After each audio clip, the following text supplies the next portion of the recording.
nak cari huruf. Okey, cikgu akan pasang lagu. Lagu berhenti je, berhenti cari. Boleh?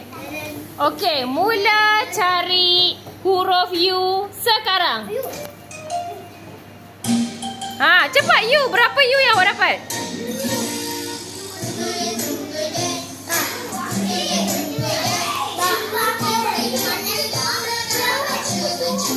Stop. Tengok berapa U yang awak dapat. Stop. Okey, stop cari. Berapa? 2 huruf. Betul tak 2?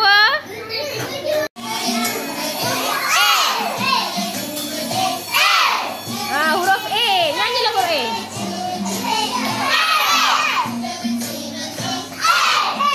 Kecil.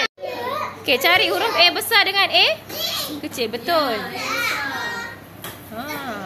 Okey, cari huruf B besar dengan B kecil. B besar dengan B kecil. Betul.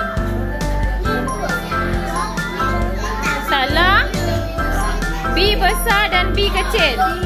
Gerakkan benda ni. Betul, yang ni betul. Airin betul. B besar dan B kecil.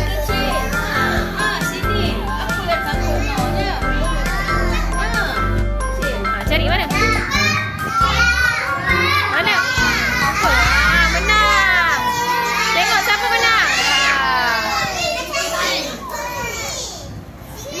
Mana? Betul tak? Betul. Mana D kecil? Jangan silap. Situ ada yang salah. Salah. Okey, betul.